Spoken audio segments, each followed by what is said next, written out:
All right. Hey, we've been doing a lot of work lately. Haven't really been talking a whole lot about it as we go along, but stuff happens. So right now, as you can see here behind me, I have a hand planer, a belt sander, and then a smaller hand sander.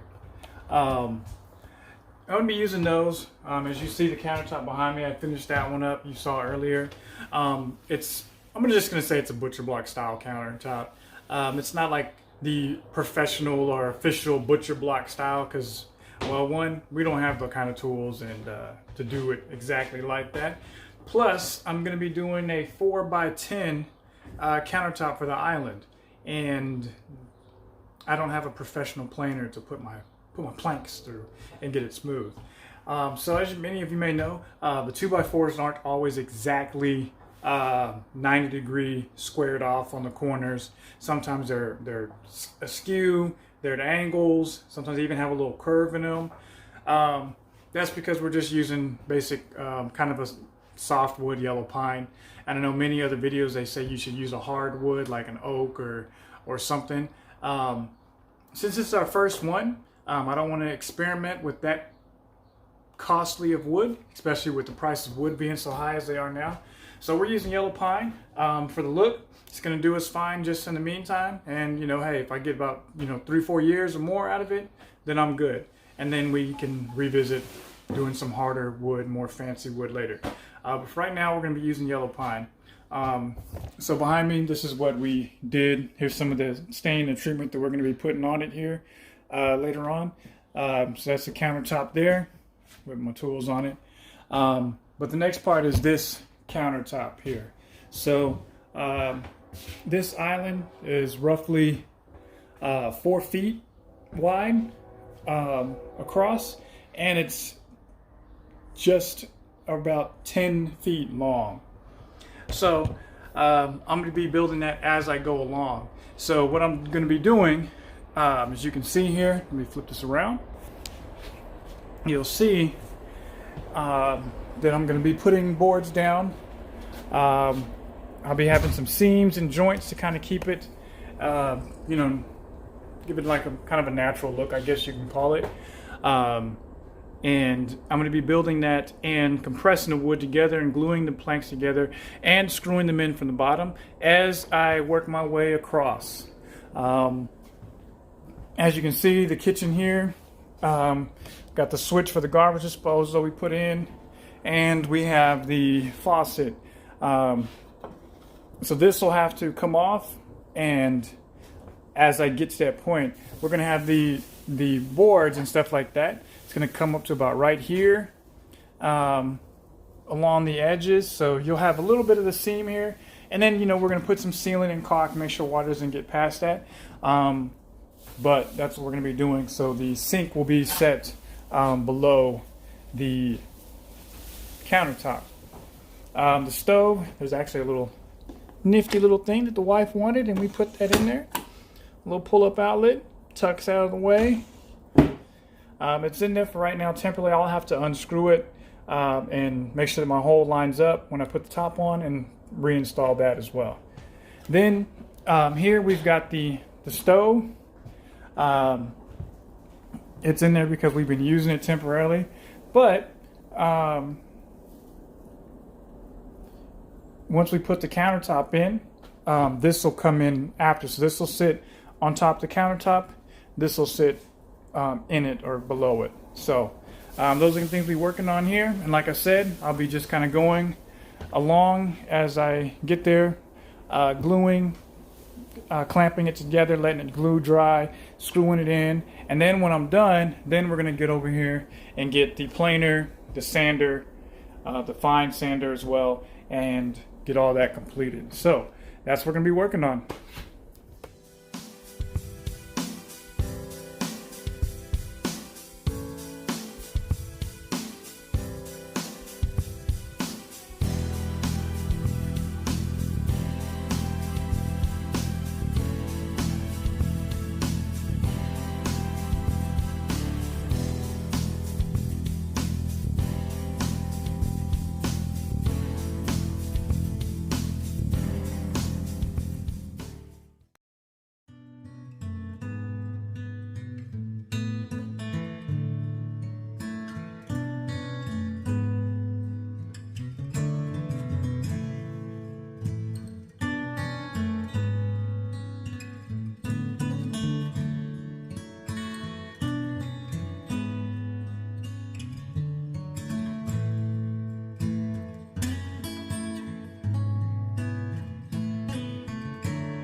All right, so I just got the first section, first 4 rows done.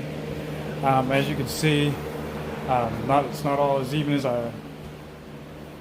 it's not as even as I wanted it to be, but once I come through after the planer and trim off the edges, plane it, sand it again a couple times, this will all be smooth as can be. I mean, especially little sections like that where the wood thickness is varied. Just run, like I said, plane it, go over it a couple times, sand it down, and it'll be finished smooth looking just like the other side is looking right now. So you can kind of see. So we'll go from there. We'll pick up tomorrow. It's getting late, so that's what we're going to do here. Just pick up tomorrow where I left off and continue on till we get done. And then we'll start getting into the tricky part where I have the oven cut out and the sink cut out. Now I'm not sure if I'm going to just do this as one full continuous piece and then, you know, cut that out later, or if I'm going to just do strips and then strips on this end, block it up, and then come across the front with one final strip while I leave these open. We'll see how that goes. Depends on what it looks like tomorrow, and see what we got.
As you can see here behind me, I've got the countertop going in. I did move this board. I have these 4 boards all the way down. I had them screwed in place on this side of the countertop, so I moved them over to this side. It's going to work out a little better because of the way the sink and the oven cutouts are going to work. As you can see, I've already removed the faucet because I just had it in there temporarily, as well as the little air pressure switch that turns on and off the garbage disposal. So I've got those removed. I'm going to be putting those boards in getting them measured out and getting the holes cut out. Once that's done, we're going to go ahead and continue on and get the rest of this 4x10 island done.